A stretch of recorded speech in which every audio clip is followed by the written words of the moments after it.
যে আপনারা এক আরাফাত মুন্সিকে হারিয়েছেন, শত শত আরাফাত মুন্সিকে আপনারা পেয়েছেন।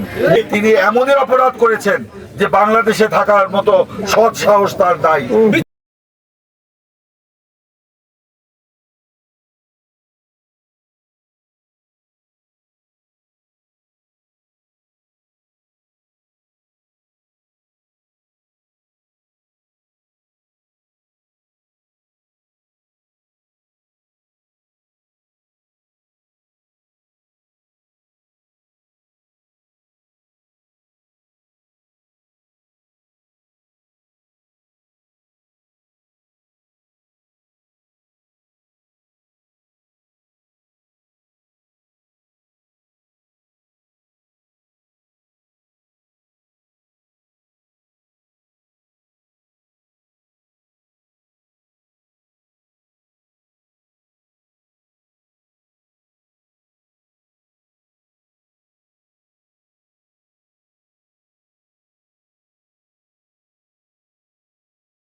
যে আপনারা এক আরাফাত মুন্সিকে হারিয়েছেন, শত শত আরাফাত মুন্সিকে আপনারা পেয়েছেন। আমি এলাকার নেতা কর্মীদেরকে অনুরোধ করব, এই আরাফাত মুন্সির পরিবার পাশে সবসময় আপনারা থাকবেন, তাদের সুখ দুঃখে তাদের পাশে থেকে তাদেরকে সহযোগিতা করবেন। এটা আমার কথা নয়, আমাদের নেতা জনাব তারেক রহমানের নির্দেশনা। সেই কারণে আমি আপনাদেরকে সেই নির্দেশনা প্রদান করছি, সুখ দুঃখে আপনারা তাদের পাশে থাকবেন। আমরা আরাফাত মুন্সির পরিবারকে বলতে চাই যে টাকা দিয়ে বা অর্থ দিয়ে আপনাদের যে ক্ষতি হয়েছে এটা পূরণ হবার নয়, কিন্তু এটা মনে রাখবেন, আপনারা এইটুকু মনে রাখবেন যে আপনাদের নাতির এই প্রাণের বিনিময়ে, রক্তের বিনিময়ে আজকে দেশ স্বৈরাচার মুক্ত হয়েছে, গণতন্ত্রের পথে নতুন করে যাত্রা শুরু করেছে। আমরা প্রাথমিক বিজয় অর্জন করেছি, কিন্তু পরিপূর্ণ বিজয় এখনো অর্জন করতে পারি নাই। ইনশাল্লাহ একটি নিরপেক্ষ সরকারের অধীনে আমরা একটি গ্রহণযোগ্য, বিশ্বাসযোগ্য, অবাধ, নিরপেক্ষ, সুষ্ঠু নির্বাচনের মাধ্যমে জনপ্রতিনিধিত্বশীল সরকার গঠন করে গণতন্ত্রকে প্রাতিষ্ঠানিক রূপ দিয়ে আরাফাত মুন্সিদের রক্তের ঋণ পরিশোধ করব ইনশাল্লাহ। মানুষকে নির্বিচারে হত্যা করে, গণতন্ত্রকে হরণ করে, দুর্নীতি লুটপাট করে তিনি বাংলাদেশের নয়, বাংলাদেশের কলঙ্কে পরিণত হয়েছেন। তিনি এমনই অপরাধ করেছেন যে বাংলাদেশে থাকার মতো সৎ সাহস তার নাই।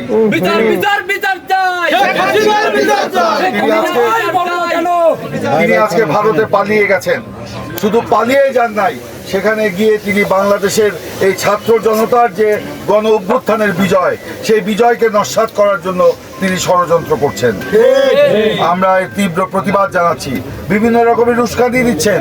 এই গোপালগঞ্জেও কয়েকদিন আগে আমাদের গৌরবোজ্জ্বল সেনাবাহিনীর উপরে আঘাত করে শেখ হাসিনার উস্কানিতে এখানে যে ন্যাক্কার জন্য ঘটনা ঘটানো হয়েছে, আমি মনে করি গোপালগঞ্জবাসী এটা সমর্থন করে না, কিন্তু আওয়ামী লীগের কতিপয় নেতাকর্মী শেখ হাসিনার নির্দেশে এই কাজটি করেছেন। আমরা প্রশাসনের কাছে আহ্বান জানাবো, যারা আমাদের গৌরবোজ্জ্বল সেনাবাহিনীর উপর আঘাত করেছে তাদের বিচার অবশ্যই হতে হবে। আজকে দেখেন, শেখ হাসিনা শুধু বাংলাদেশে নয়, সে ভারতে বসে ষড়যন্ত্র করছে, ভারত সরকারকে উস্কানি দিচ্ছে।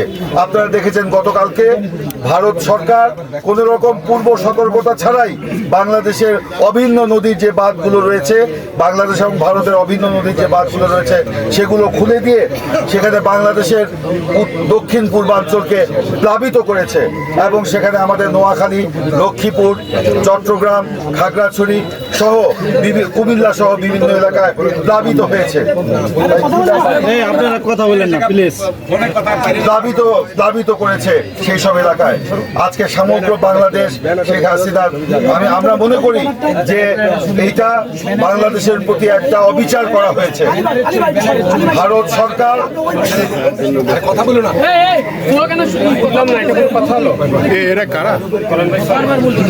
ভারত সরকার শেখ হাসিনা এবং আওয়ামী লীগের মাধ্যমে বাংলাদেশে তাদের আধিপত্য বিস্তার করতে চেয়েছিল। বাংলাদেশে গণ অভ্যুত্থানের মধ্য দিয়ে শেখ হাসিনার বিদায় হয়েছে, স্বৈরাচারের অবসান ঘটেছে। এই জ্বালাটা ভারত মনে হয় সহ্য করতে পারছে না।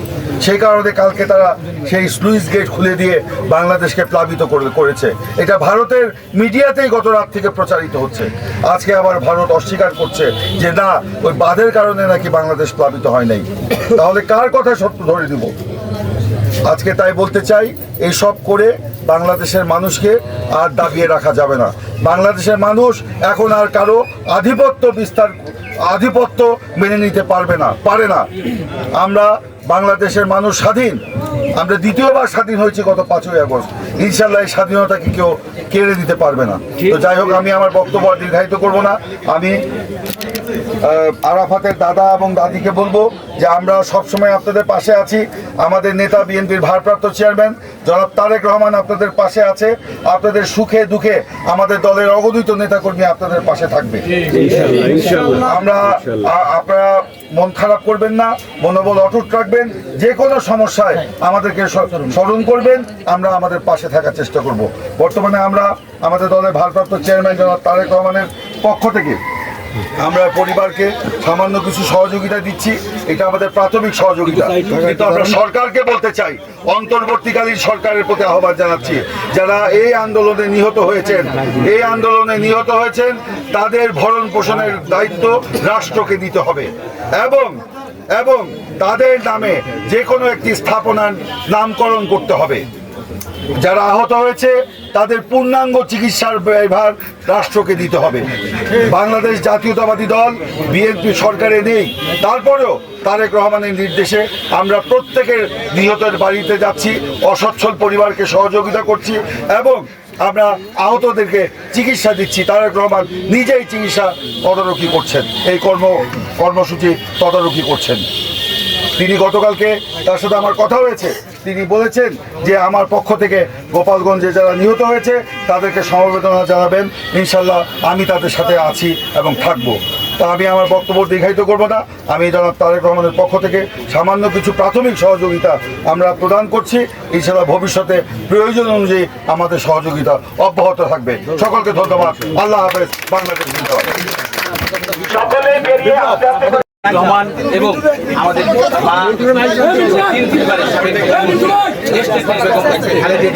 কিছু উপহার সামগ্রী নিয়ে আমাদের বিএনপির যুগ্ম মহাসচিব ইমরান সাহেবের নেতৃত্বে আমরা এখানে এসেছি। আমরা শুধুই আজকে আমাদের পরিবারের সঙ্গে আমরা একান্ত একটু কথা বলার জন্য এসেছি এবং আমাদের আরাফাতের কবর জিয়ারত করার জন্য এসেছি। আজকে আমরা কোনো রাজনীতি করতে আসিনি। আমাদের নেতা শহীদ রাষ্ট্রপতি জিয়াউর রহমান যেমন এদেশের মানুষের কাছে অসহায় মানুষের পিছিয়ে দাঁড়িয়েছিলেন, ঠিক তেমনই ভাবে আমাদের আগামী রাষ্ট্রনায়ক তারেক রহমান, আমাদের মা দেশকে খালেদা জিয়া সবসময় নির্যাতিত নিপীড়িত মানুষের পাশে দাঁড়ানোর চেষ্টা করেন। আমরা সেই জন্যই এখানে এসেছি। আপনারা সবাই শহীদ আরাফাত মুন্সির জন্য দোয়া করবেন। পাশাপাশি বর্তমান যে সরকার চলমান সেই সরকারকে সহযোগিতা করার মধ্য দিয়ে দেশে যাতে আবারও 18 কোটি মানুষ তাদের ভোটাধিকার প্রয়োগ করতে পারে সেই প্রত্যাশা ব্যক্ত করে সবাইকে আবারও ধন্যবাদ জানিয়ে শহীদ আরাফাতের মাগফিরাত কামনা করছি। দেশ নেত্রী বেগম খালেদা জিয়া দীর্ঘজীবী হোক, আগামী রাষ্ট্রনায়ক তারেক রহমান দীর্ঘজীবী হোক এবং আমাদের মহান মুক্তিযুদ্ধের ঘোষক শহীদ রাষ্ট্রপতি জিয়াউর রহমান অমর হোক। ধন্যবাদ সবাই। মুরব্বিয়ানগণ, আসসালামু আলাইকুম। আজকে আমরা এবং গোপালগঞ্জের বিভিন্ন এলাকা থেকে আগত আমার প্রিয় ভাইরা, আসসালামু আলাইকুম। আজকে আমরা এখানে সমবেত হয়েছি। আপনারা জানেন যে বিগত ছাত্র গণ আন্দোলনে স্বৈরাচারী হাসিনার পেটোয়া বাহিনীর গুলিতে সারা বাংলাদেশে অসংখ্য মানুষ নিহত হয়েছে। রক্ত গঙ্গায় সমগ্র দেশ আজকে জর্জরিত হয়েছে। এই গোপালগঞ্জেও আমাদের দুজন ছাত্র এবং একজন ভ্যান চালক ঢাকায় নিহত হয়েছে।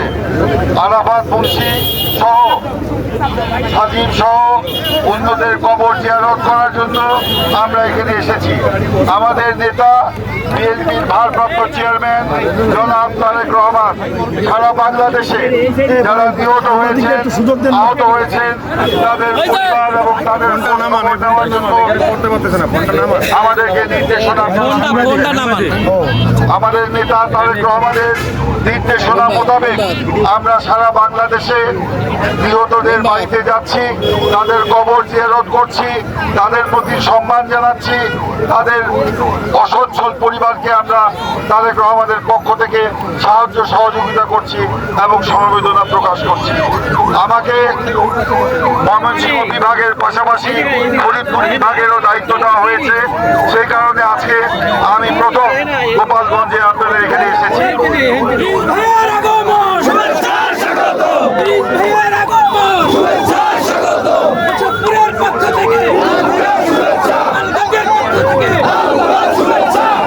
গোপালগঞ্জের এই মাটিও এই শহীদকে ধারণ করেছে। এই ছাত্র গণ অভ্যুত্থানের শহীদরা এই মাটিতে শুয়ে আছে। আজকে এই মোকশেদপুরের 3টি কবরে আমরা যাব, সেখানে আমরা সম্মান জানাবো, মোনাজাত করব, আল্লাহর দরবারে তাদের মাগফিরাত কামনা করব। আমাদের নেতা তারেক রহমানের পক্ষ থেকে তাদের পরিবারকে আমরা সহযোগিতা করব এবং সমবেদনা জানাবো।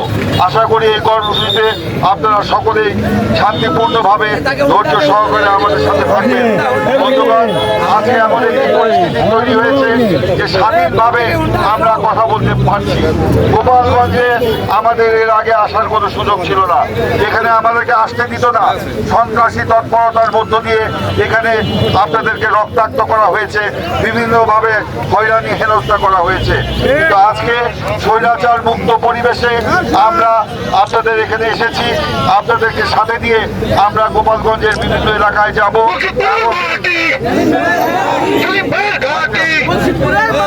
আমরা বিভিন্ন জায়গায় যাব এবং আমাদের কাজগুলো সম্পাদন করব। আমরা জানি শেখ হাসিনার বাড়ি হলো গোপালগঞ্জ। আমি মনে করি শেখ হাসিনা শুধু গোপালগঞ্জ নয়, সারা বাংলাদেশের কলঙ্কে পরিণত হয়েছে। এভাবে গণহত্যা চালিয়েছে, শত শত মানুষকে হত্যা করেছে, নিহত করেছে। এর দায় অবশ্যই তার বিচার হতে হবে। আমি মনে করি